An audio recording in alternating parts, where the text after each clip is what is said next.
Alhamdulillah, wassalatu wassalamu ala rasulillah wa ba'd. Për punëve më të mira që mund bëj besimtari në jetën e kësaj bote, që japin xhanti xhenetit e larta, është pikërisht sjellja dhe morali i mirë.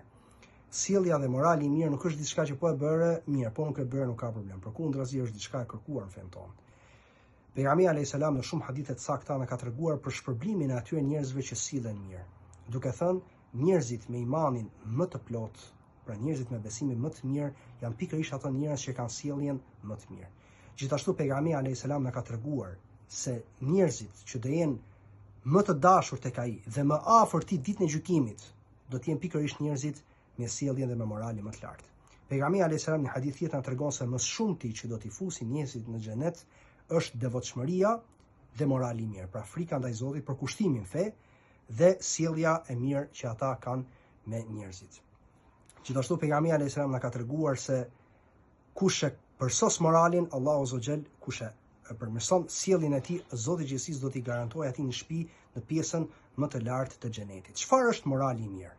Morali i mirë është ta përmbash zemërimin, ta përmbash të keqen tënde dhe mos i lëndosh, mos i shqetësosh njerëzit që ke afër, njerëzit në përgjithësi.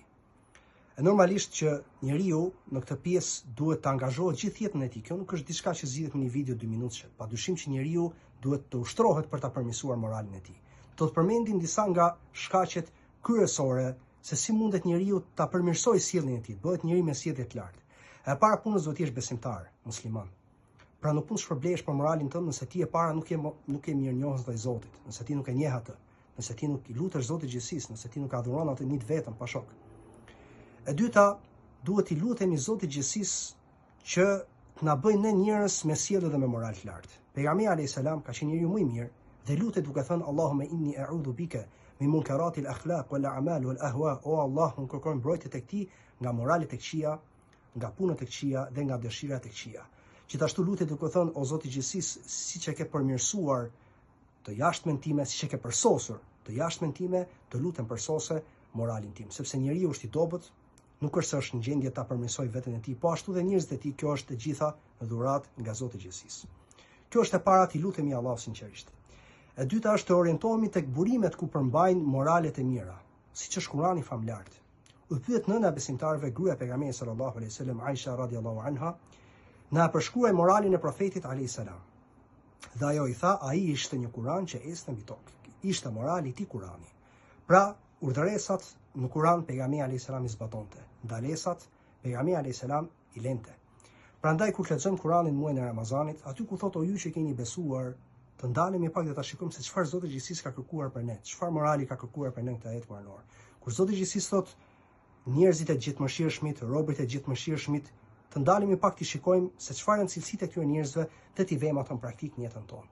Gjithashtu mund të marrim morale të mira duke lexuar për jetën e pejgamberit sallallahu alaihi wasallam, se si ishte sjellja e tij, se si sillej ai me njerëzit, duke qenë se Zoti i gjithësisë e pastroi në këtë aspekt, duke thënë wa innaka la'ala khuluqin 'azim, ti o i dërguar ke një moral të lartë të përsosur. E treta që duhet bëjmë për të përsosur moralin ton është të qëndrojmë me njerëz dhe me shokë që kanë edukat të lartë.